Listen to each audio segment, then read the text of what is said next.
সময়ে নানান ধরনের অশ্লীল কন্টেন্ট, বিভিন্ন ধরনের propaganda, sexual harassment, cyber bullying, সামাজিকভাবে হেনস্থা করার চেষ্টা ছিল এবং আমরা অনেকবার সেটার কোনো সুস্পষ্ট কোনো আমরা ফল পাইনি। এটার ব্যাপারে আমরা দীর্ঘদিন ধরে কাজ করছিলাম। তো সেখানে তারই প্রেক্ষিতে আজকে আমরা সাইবার ইউনিটে এসেছি। আমাদের বেশ ফলপ্রসূ একটা মিটিং হয়েছে। এ ব্যাপারে আমি বিস্তারিত আপনাকে বলার জন্য অনুরোধ করছি ডাকসুর আইন ও মানবাধিকার সম্পাদক সাখাওয়াত জাকারিয়া ভাইকে।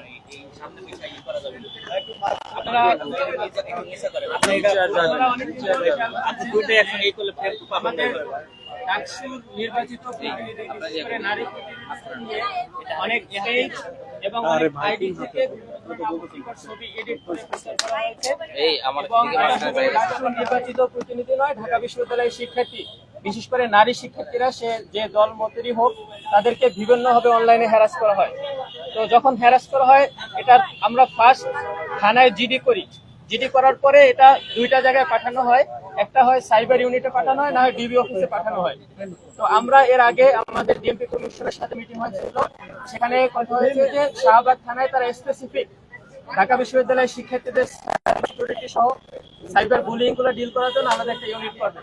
তো আজকে আমরা ডিবি অফিসের প্রধান ডিবি অফিসারের সাথে কথা হয়েছে এবং এখানেও আলাদা একটা ইউনিট করা হয়েছে, আলাদা একটা সেল গঠন করা হয়েছে যে আমরা শাহবাগ থানায় অভিযোগগুলো দাখিল করার পরে সেখান থেকে দ্রুততম সময়ের ভিতরে যাতে এই ডিবি অফিস থেকে এটা নিষ্পত্তি করা হয়, তাদেরকে আইডেন্টিফাই করা সম্ভব।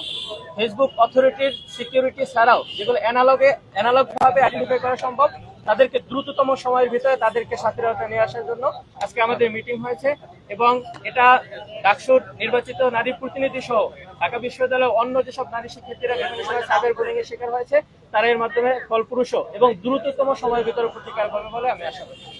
মূলত কি জন্য এসেছেন?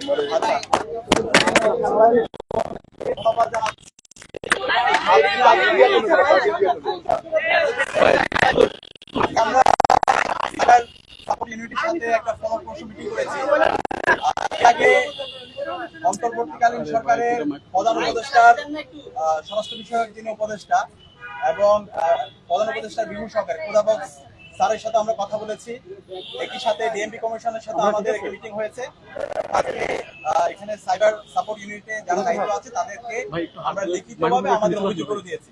আপনারা দেখতে পাবেন ডাকসু নির্বাচনের আগে এবং ডাকসু নির্বাচন পরবর্তী অব্যাহতভাবে, ঠিক আছে, সোশ্যাল মিডিয়ায় কিছু রিয়েল আইডি এবং কিছু ফেক আইডি থেকে এবং পেজ থেকে আমাদের যারা ছাত্রীরা আছে, নারীরা আছে এবং বিশেষ করে যারা নারী অ্যাক্টিভিস্ট আছে এবং নির্বাচিত যারা প্রতিনিধি আছে তাদের বিরুদ্ধে অব্যাহত সাইবার বুলিং হচ্ছে, স্লেট শেমিং হচ্ছে, হ্যারাসমেন্ট হচ্ছে, বিভিন্ন ধরনের ফটো কার্ড দিয়ে অব্যাহতভাবে নোংরা ভাষায় প্রপাগান্ডা হচ্ছে এবং কমেন্ট সেকশনে অব্যাহতভাবে এই পেজগুলো থেকে আইডি থেকে আমাদের প্রার্থী এবং যারা প্রতিনিধি যারা আছে এবং নারী শিক্ষার্থী যারা আছে এবং বিশেষ করে যারা নির্বাচিত প্রতিনিধি আছে তাদের বিরুদ্ধে ক্রমাগত প্রপাগান্ডা হচ্ছে।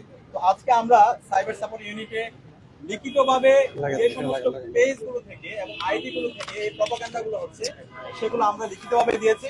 প্রত্যেকটা এক্ষেত্রে আমি নামগুলো একটু আপনাদের সামনে আমরা নামগুলো একটু বলছি। একটা হচ্ছে ডাকসু কণ্ঠস্বর, এরপর হচ্ছে আমার ডাকসু, দ্য ন্যাশনালিস্ট ডেটা, বঙ্গগ্রাফ, রোমারি, কেল্লা, এরপর হচ্ছে জিও ইনসাইডার নামে একটা পেজ আছে যেটা এর আগে ছিল জিয়া পলিটিক্যাল ইনফরমেশন হাব, বিভিন্ন সময় নাম চেঞ্জ হয়েছে। এরপর হচ্ছে বটজিপিটি, এইভাবে আরো অনেকগুলো। এরপর হচ্ছে অনেকগুলো রিয়েল আইডি যেগুলো থেকে অব্যাহতভাবে প্রপাগান্ডা হচ্ছে। এনামুল হক শান্ত, তার ভেরিফাইড আইডি আছে, আশিকুর রহমান, সাইফ আল মাহমুদ। তো আমরা দেখেছি এখানে যতগুলো পেজ বলেছি প্রত্যেকটা পেজ রাজনৈতিক দল, একটা রাজনৈতিক দলের সাথে কানেক্টেড, সেটা হচ্ছে ছাত্র দল এবং বিএনপির বিভিন্ন অ্যাক্টিভিস্টরা এই পেজগুলো চালায়। যখন আমাদের এই লিঙ্কগুলো দিয়েছি, এখানে যারা এক্সপার্ট আছে সাইবার নিয়ে যারা কাজ করে তারা ইতিমধ্যে এটা নিয়ে কাজ করছে। তারা বিআরটিসি কে ব্যবস্থা নেওয়ার জন্য বিটিআরসি কে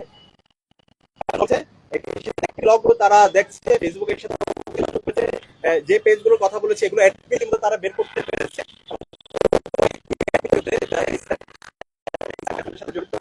তাদের ব্যবস্থা নেওয়ার ব্যাপারে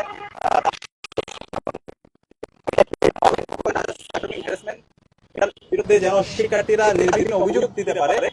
আমাদের শাহবাগ থানা যে আছে সেই শাহবাগ থানায় একটি সাইবার সাপোর্ট সেন্টার খুব দ্রুত স্থাপন করা হবে। শিক্ষার্থীরা সার্বিকভাবে ওইখানে গিয়ে অভিযোগ দিবে এবং আমাদের ডাকসুর পক্ষ থেকে ইতিমধ্যে একটা ডিজিটাল কমপ্লেন বক্স আমরা করেছি। সেই কমপ্লেনের বক্সের সহায়তায় আইন ও মানবাধিকার পদক সার্বিকভাবে এখানে সহযোগিতা করবে। তো আমরা আশা করছি এই যারা স্ল্যাশ শেমিং করছে, সাইবার বুলিং করছে, হ্যারাসমেন্ট করছে, মিথ্যা প্রপাগান্ডা করছে, তারা হলো কালপ্রিট। সে যেই দলের হোক, যে রাজনৈতিক দলের হোক। আমরা দেখতে পেয়েছি গতকালকেও আমার বিরুদ্ধে বঙ্গগ্রাফ নামে একটি পেজ থেকে মিথ্যা প্রপাগান্ডা ছড়ানো হয়েছে। তো পরবর্তীতে তারা আবার ক্ষমাও চেয়েছে। তো আমরা আমাদের এই যে অভিযোগ দিয়েছি সেই অভিযোগের মধ্যে সকল পেজগুলো ছিল এরকম যারা প্রপাগান্ডা করছে, মিথ্যা প্রপাগান্ডা, সবার বিরুদ্ধে আইন শৃঙ্খলা বাহিনী যথাযথ ব্যবস্থা গ্রহণ করবে। তো আমরা একই সাথে শাহবাগ থানায় গিয়ে আমাদের যে মামলা সেই মামলার কপিটা জমা দিব এবং আমরা আশা করছি এই যারা কালপিট আছে তাদেরকে দৃষ্টান্তমূলক বিচার আওতায় নিয়ে আসার মাধ্যমে এই ধরনের সাইবার বুলিং, হ্যারাসমেন্ট এগুলো বন্ধ হবে। এবং এই জায়গায় ঢাকা বিশ্ববিদ্যালয় কেন্দ্রীয় ছাত্র সংসদ ডাকসু জিরো টলারেন্স নীতি ঘোষণা, যারা আমার বোনদের বিরুদ্ধে, প্রার্থীদের বিরুদ্ধে শিক্ষার্থী করছে, হ্যারাসমেন্ট করছে, এরা কোনো মানুষ হতে পারে না, এরা হচ্ছে কুলাঙ্গার। এদের বিরুদ্ধে আমাদের সবাইকে এক হইতে হবে। রাজনৈতিক দল, ছাত্র সংগঠন, সকল শিক্ষার্থী, নাগরিকদেরকে এদের বিরুদ্ধে আমাদের অবস্থান পরিষ্কার করতে হবে। তো এই জায়গায় আমাদের জিরো টলারেন্স এবং আমরা আশা করছি এদের সবাইকে দৃষ্টান্তমূলক বিচার আওতায় নিয়ে আসা হবে। সবাইকে অসংখ্য ধন্যবাদ।